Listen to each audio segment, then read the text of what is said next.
नमस्कार दोस्तों, आपका स्वागत है यूपी मेंटर में। हम आज पढ़ेंगे UP triple S C computer के PYQs जो कि 100 क्वेश्चन हैं। चलिए शुरू करते हैं।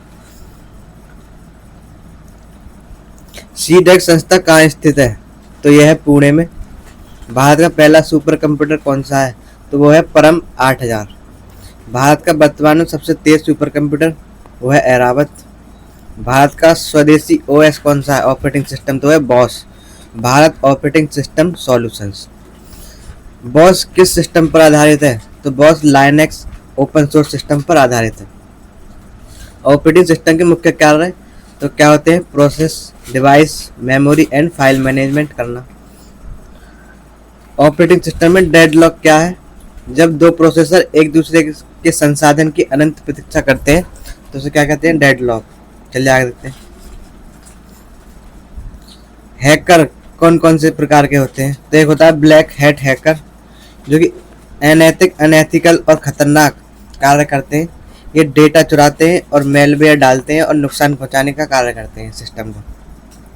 फिर होते हैं वाइट हैट हैकर्स जो कि नैतिक, एथिकल हैकर्स होते हैं और ये संस्थानों को सुरक्षा प्रदान करते हैं और ये ब्लैक हैट हैकर्स का पीछा करते हैं। फिर होता है ग्रे हैट हैकर्स जो मुख्यतः अध्ययन और सिखाने के कार्य के लिए हैकिंग करते हैं। ठीक है, हैकिंग सिखाने के लिए करते हैं। चलिए आगे बढ़ते हैं। हाई लेवल भाषा को मशीनरी भाषा में एक साथ कौन बदलता है? तो वो बदलता है कंपाइलर। ठीक है, क्या करता है? एक साथ ही पूरे पेज को मशीन भाषा में बदल देता है। असेंबली भाषा को मशीन भाषा में कौन बदलता है? तो वो बदलता है असेंबलर। गूगल वेबसाइट खोजने के लिए किस प्रोग्राम का उपयोग करता है? तो गूगल वेब क्राउलर या स्पाइडर्स वेबसाइट का यूज करता है। वेब पेज का मूल ढांचा बनाने के लिए कौन सी भाषा है? तो वह HTML, hyper text markup language important है। वेब पेज के फॉन्ट और स्टाइल कलर की कौन सी भाषा है? तो वह CSS, कास्केड स्टाइल शीट इसकी फुल फॉर्म है, इंपोर्टेंट। स्मार्ट होम उपकरणों को जोड़ने की तकनीक तो वह वाईफाई और ब्लूटूथ। अगला क्वेश्चन, ऑप्टिकल फाइबर किस सिद्धांत पर कार्य करता है? तो वह पूर्ण आंतरिक परावर्तन, TIR, total internal reflection. Optical fibre का आविष्कार किसने किया था? वो थे नरेंद्र कपानी। ठीक है, चलिए आगे क्वेश्चन देखते हैं। Finance, e governance and digital payments. E hospital और ई संजीवनी किस मिशन का हिस्सा है? तो वह डिजिटल इंडिया मिशन का हिस्सा। फिर है IMPS, इमीडिएट पेमेंट सर्विस का संचालन कौन करता है? तो वो करता है NPCI। भारत में शेयर स्टॉक मार्केटिंग को कौन रेगुलेट करता है? तो वो करता है सेबी जो कि जिसका मुख्यालय है मुंबई में। इसकी फुल फॉर्म है stock exchange board of India. Bharat का बैंक और नियंत्रक संस्था कौन सी है? तो वो है RBI। तो यहाँ देखते हैं क्विक फैक्ट्स। RTGS में ट्रांसफर के लिए न्यूनतम राशि कितनी है? तो वो होती है 2 लाख रुपए। ठीक है, फिर होता है NEFT और RTGS। ये क्या करते हैं? ये 24 घंटे 7 दिन और 365 दिन छुट्टियों में भी इनसे हम पैसे ट्रांसफर कर सकते हैं। ठीक है, चलिए आगे देखते हैं।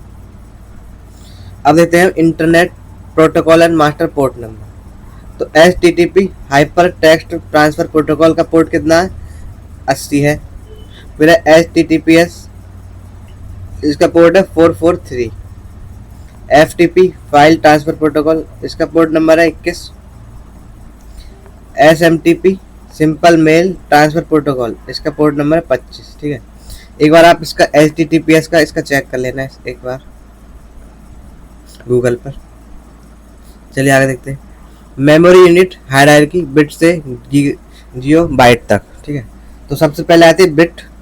फिर एक बिट में होते हैं 4, तो एक निबल में होते हैं 4 बिट। फिर आता है बाइट, 8 बिट होता है एक बाइट में। फिर आती है केबी जिसमें 1024 बाइट्स होती है। फिर इसी प्रकार से 1 MB में 1024 KB होगा।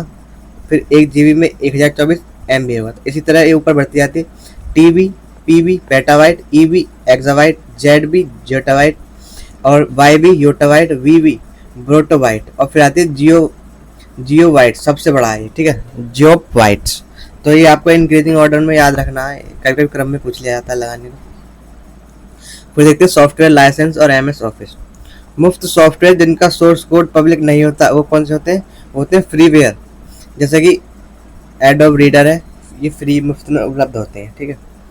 ट्रायल अवधि के बाद भुगतान मांगने वाले सॉफ्टवेयर तो वो होते हैं शेयरवेयर, ठीक है। उदाहरण है विनरार। तो ये कौन से होते हैं, ये जो 7 दिन का ट्रायल फ्री है, 1 महीने का ट्रायल फ्री होता है, बाद में पेमेंट करना होता है, जैसे कि अमेजन प्राइम है, ठीक है। MS एक्सेस का मुख्य उपयोग क्या है, तो वो है डेटाबेस मैनेजमेंट सिस्टम, DBM। ये क्या करता है, डेटा को मैनेज करता है। फिर है MS आउटलुक, मुख्य रूप से क्या है, तो ये क्या है, email client and personal information manage करने का कार्य करता है। फिर देखते हैं वर्ड एक्सेल में बार बार होने वाले कार्यों को रिकॉर्ड करने वाला फीचर, तो वो है मैक्रो, इम्पोर्टेंट है। एक्सेल में वर्टिकल डेटा खोजने के लिए वी लुकअप का यूज करते हैं, ठीक है, वी से वर्टिकल, और एक्सेल में हॉरिजॉन्टल डेटा खोजने के लिए एक्स लुकअप का यूज करते हैं। ये भी दोनों बहुत ही इंपॉर्टेंट है, लेखपाल में पूछे जा सकते हैं। वायरलेस टेक्नोलॉजी स्टैंडर्ड कौन निर्धारित करता है, वो करता है IEEE, IEEE, ठीक है। तो वाईफाई वायरलेस फिडेलिटी का स्टैंडर्ड कोड क्या है, 802.11।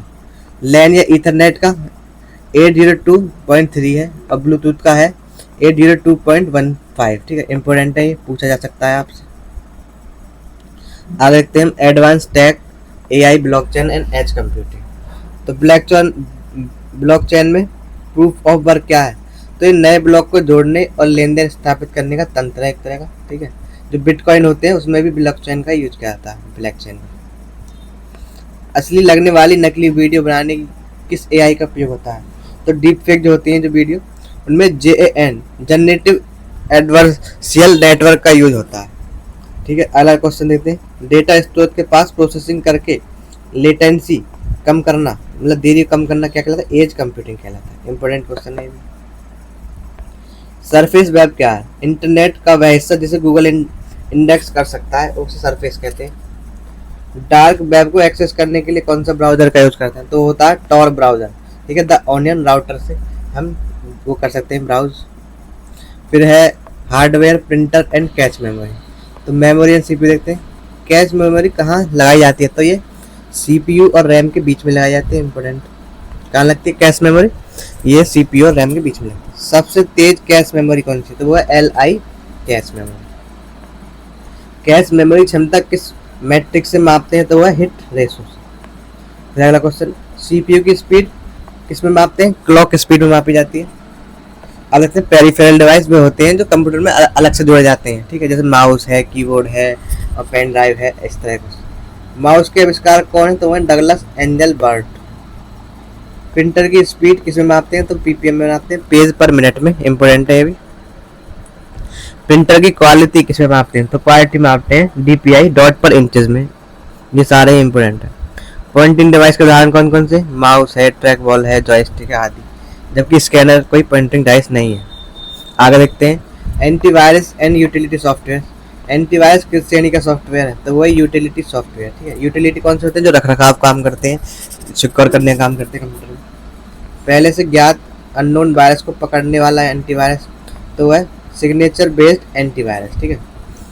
ज्ञात व नए वायरस को पकड़ने वाला, तो वो होता है ह्यूरिस्टिक बेस्ड एंटीवायरस, इंपॉर्टेंट है। यूटिलिटी सॉफ्टवेयर के उदाहरण antivirus, disc cleanup, backup software, file compression dot tools, ठीक है। फिर होता है डिस्क डिफ्रेगमेंटर, ठीक है, डिस्क डिफ्रेगमेंटर भी क्या है, utility software. Cyber threats and attacks, तो फिशिंग क्या, नकली लिंक भेजकर पासवर्ड और बैंक विवरण, OTP वगैरह चुराना फिशिंग कहलाता है। फिर है रैंसमवेयर। रैंसमवेयर क्या करता है, सिस्टम फाइल को लॉक कर देता है, इनकरप्ट कर देता है, और डेटा वापस मांगने के लिए क्या करता है, पैसे मांगता है, फिरौती मांगता है। इसका कीवर्ड यही है, फिरौती, ठीक है। तो इसी से आपको पहचानना है एग्जाम में। फिर है DDoS, distributed denial of service. यह वेबसाइट पर अत्यधिक फेक ट्रैफिक भेजकर सर्वर को क्रैश कर देता है या अनअवेलेबल कर देता है, ठीक है। सर्वर पर बहुत सारे ट्रैफिक भेजकर उसे वो कर देता है, ब्लॉक। ट्रोजन हॉर्स, बिल्कुल असली सॉफ्टवेयर जैसे दिखने वाला घातक मेलवेयर, एक तरह का, ये एक तरह का छुपा रुस्तम सॉफ्टवेयर है, जो ऊपर से लगेगा हमारे काम का है और अच्छा हुआ है सॉफ्टवेयर, लेकिन अंदर से ये मेलवेयर होता है, ठीक है। आगे देखते हैं। तो वीडियो को यहीं समाप्त करेंगे हम। अगर वीडियो पसंद आई तो लाइक करना और चैनल को सब्सक्राइब जरूर करना और कमेंट जरूर करना। वीडियो को लाइक जरूर किया कीजिए, थोड़ा सा मोटिवेशन मिलता है। और वीडियो बनाने के लिए। आप वीडियो को लाइक नहीं करते हैं, तो धन्यवाद बहुत बहुत।